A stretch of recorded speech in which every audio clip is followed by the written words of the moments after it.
Olá, professor Danilo de volta com vocês. Agora na aula 7 a gente vai falar sobre modelo relacional. E o que seria isso? Nós vimos na aula anterior o modelo entidade-relacionamento.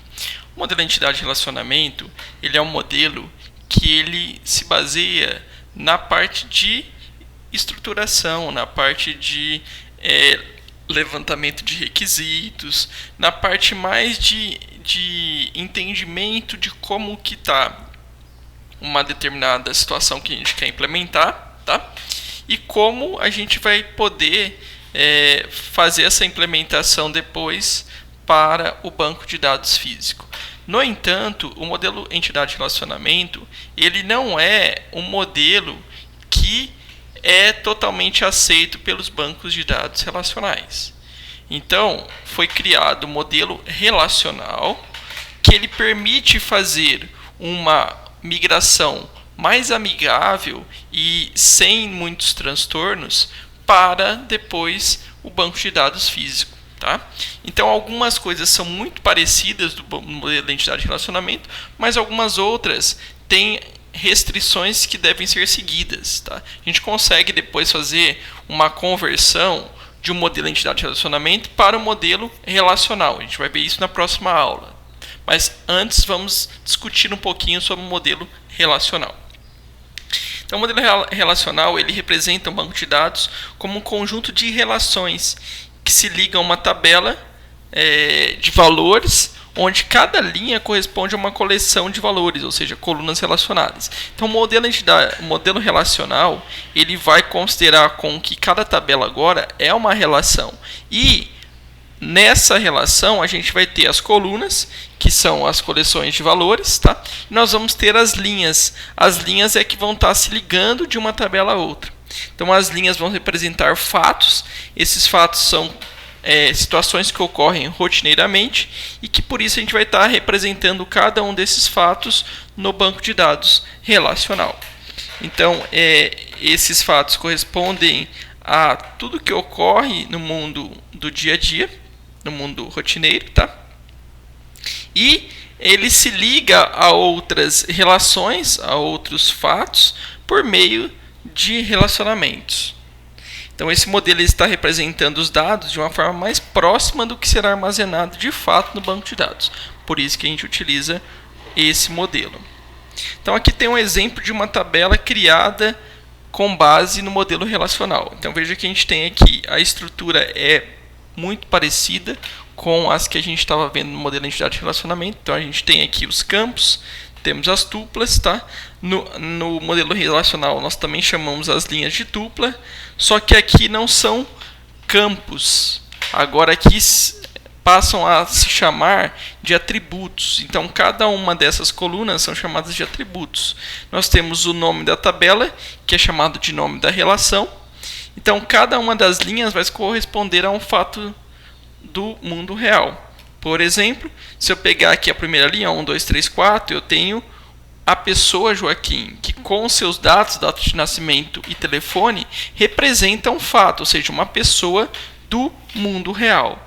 A gente consegue, então, que cada linha ela expresse alguma situação do mundo real, alguma coisa verdadeira que ocorre aí no dia a dia. Então, no modelo relacional, uma tabela é caracterizada por um esquema, que no caso é o nome da tabela, conjunto de atributos com seus tipos, que no caso aí cada um desses tipos vai determinar um domínio. O que seria isso? Por exemplo, se eu crio uma tabela lá com atributo nome do tipo varchar, que é o tipo de dados que o banco de dados aceita, quer dizer que naquele atributo ali, tudo que foi inserido ali dentro vai somente ser possível do tipo string, que é um varchar representado no banco de dados.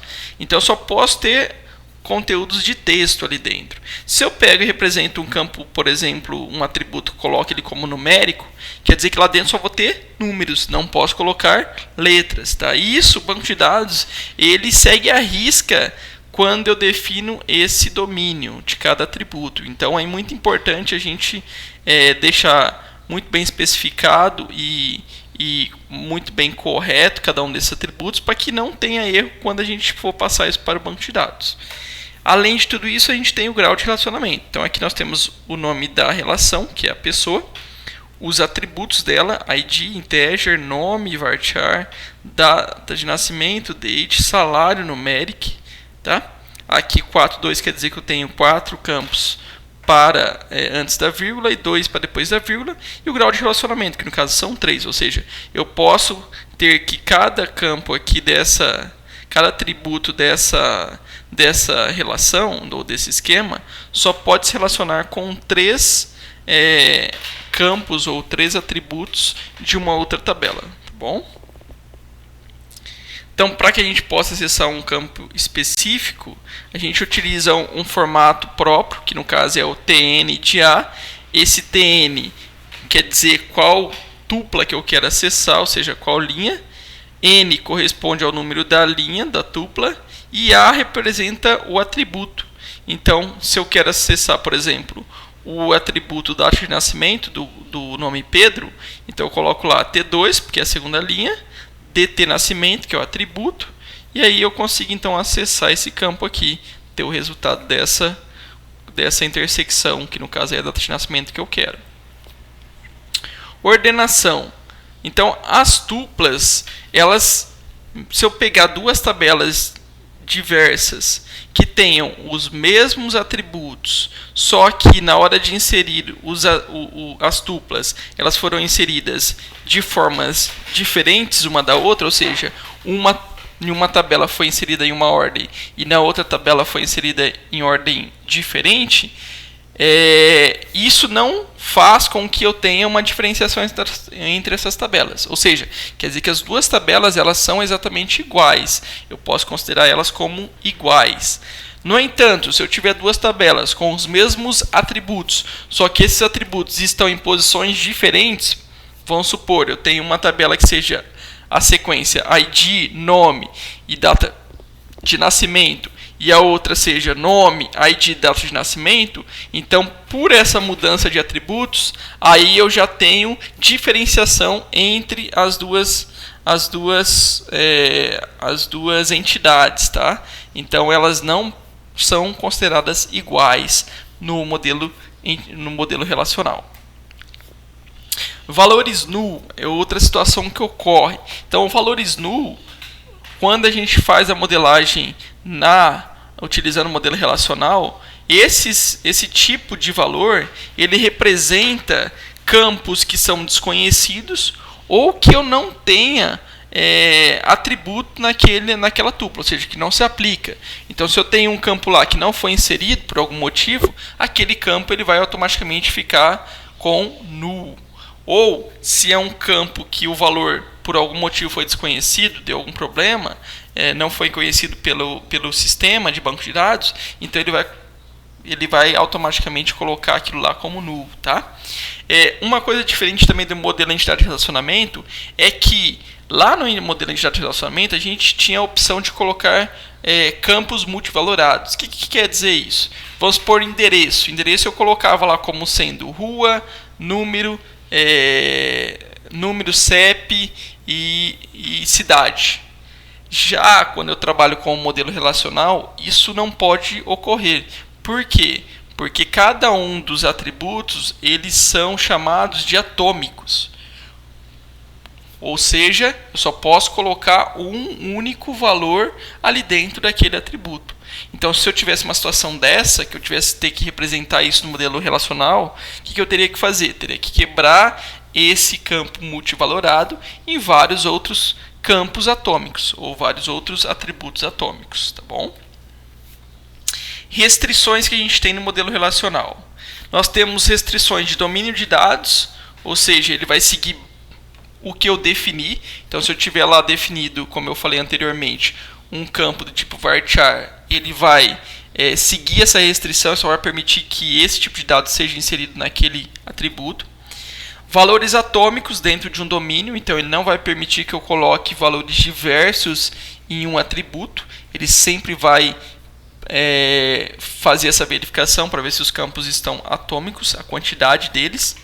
Chaves, ele vai fazer uma restrição combinando valores de uma tupla que devem ser únicos. Ou seja, se eu colocar lá um campo ID e esse campo, ou melhor, se eu inserir uma tupla dentro de uma entidade ou dentro de uma relação, o que vai acontecer? Essa tupla ela não pode ser repetida. Eu não posso inserir uma nova tupla com os mesmos atributos idênticos numa nova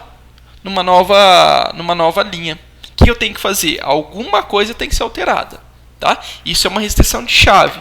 Por quê? Porque o objetivo de um banco de dados é a gente ter dados diferentes, não ter dados redundantes. Então ele faz essa restrição para impedir que isso ocorra. Então eu posso ter todos os campos iguais, sendo que um único é diferente, ele aceita. Agora, se exatamente todos, sem exceção, forem iguais, ele não vai deixar inserir e ele vai dar uma restrição na hora que eu for tentar inserir esses dados. Superchave é outra coisa que ele também segue aí à risca essa restrição, que é o seguinte: em cada uma das entidades eu tenho que ter um campo ou uma coleção de campos que vão ser utilizados como chave da minha tabela. Chave quer dizer que aqueles campos eles não podem se repetir, ou seja, a combinação deles não pode ser igual. Se eu tenho 3 campos, se eu tiver 2 iguais, um pelo menos tem que ser diferente. Tá? Não necessariamente eu preciso ter 3 campos para ser criada uma chave aí que a gente chama de primária. Tá? Mas se eu pegar um campo, 2, e isso não for possível eu ter restrição nos dados que estão sendo inseridos, ou seja, se ter restrição de unicidade, eu tenho que pegar mais campos para que isso seja possível.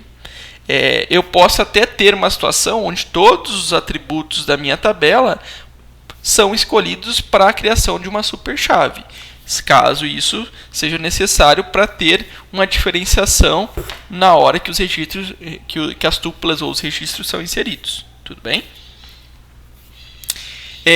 Conceitos de chave. Então a gente tem 3 conceitos básicos. Uma coisa que é a chave candidata. Chave candidata é um atributo na minha relação que tem a possibilidade de ser único, ou seja, de não ter duplicação desses valores. Ele atender o critério da unicidade. Uma chave candidata ela vai ser muito provavelmente escolhida para ser uma chave primária. Se só tiver um campo que é chave candidata, ele vai ser o campo que vai ser a chave primária da minha tabela. Entretanto, se eu tiver mais campos como chave candidata, eu vou escolher um como chave primária e os demais vão ser considerados chaves únicas. Então, são todos aqueles campos chave candidata que não foram escolhidos para ser chave primária. Integridade, que a gente tem aí também no modelo relacional. Então a gente tem restrição de integridade de entidade, ou seja, o que quer dizer isso? O valor de uma chave primária não pode ser nulo. Se eu estou inserindo uma chave primária e a chave primária que vai fazer com que eu tenha diferenciação de um campo para outro, eu não posso deixar ela sem inserir, ou eu não posso inserir esse valor como nulo. Tá? Então eu tenho que colocar um valor lá. Isso é uma restrição que o modelo relacional ele requer. Outra restrição, que é de integridade referencial. O que quer dizer isso daí? Quando eu tenho um relacionamento entre duas relações ou entre duas entidades, eu tenho que garantir que um campo da primeira tabela, que no caso aí vamos chamar de campo A, ou na tabela vamos dizer que o campo que eu estou referenciando na tabela A, ele tem que ser igual e tem que estar inserido lá na tabela B de forma idêntica. Tá? No caso, aí o campo é o atributo. Então, se eu estou pegando o atributo, que é a chave primária de uma tabela, e estou fazendo um relacionamento com a chave estrangeira de uma outra tabela, que a gente já vai falar o que é isso, tá? Então, esses dois campos eles têm que ser iguais. Isso é uma restrição de integridade referencial. Eu não posso apagar um sem apagar o outro. Ou melhor, eu não posso apagar o campo da tabela da chave estrangeira sem, ou melhor, não posso apagar o campo da chave primária sem apagar antes todos os registros que têm ligação com esse campo na tabela principal. Tá? Então, primeiro eu apago na tabela secundária e depois eu apago na tabela principal. Tudo bem? Então, eu tenho que seguir essa restrição aí referencial. Então, eu falei de chave estrangeira, aqui está falando um pouquinho mais. Então, chave estrangeira é uma relação R1 que devem ter o mesmo domínio de atributos da chave primária na relação R2. Ou seja, eu pego dois atributos, um em uma tabela, outro em outra tabela. Os atributos são iguais e os domínios são iguais. Tudo deve ser igual, tá? E eu tenho que ter, então, essa restrição para que eu tenha uma chave estrangeira. Então, o valor de uma chave estrangeira na tupla T1 de um estado de R1 ou ocorre como um valor de chave primária para alguma tupla T2 de um estado de R2 ou é nulo. Ou seja, se eu pegar aqui T1 de f de k, ele tem que ser igual ao T2 de pk. Então, fk é chave estrangeira e pk é chave primária. Então, os campos que estão inseridos na tabela lá 2, tá? Eles têm que ser, aqui na verdade está representado por 1, então os campos que estão inseridos na tabela 1 têm que ser iguais aos campos que estão representados lá na tabela 2, tá? Que tem a chave primária, ok? Eles não podem ser diferentes. A única situação que pode ocorrer é o campo na tabela 2 estar inserido e ele não ter ainda nada inserido na tabela T1. Então, eu posso ir lá na tabela T2, que é a tabela principal, inserir todos os campos que eu quero, e ainda não ter inserido na tabela T1. Aí não tem problema. Agora, o que eu não posso é inserir um campo na tabela T1 sem antes ter inserido ele na tabela T2. Tudo bem? Essa é uma restrição que tem que ser seguida. Então, pessoal, a gente... basicamente, no modelo relacional, a gente tem essas situações aí divergentes do modelo de entidade de relacionamento, tá? Na próxima aula, a gente vai falar um pouquinho de como que a gente faz uma conversão de um modelo de entidade de relacionamento para o modelo relacional e saber como cada campo vai se comportar aí no modelo relacional, tá bom? Então, até lá, nos vemos na próxima aula.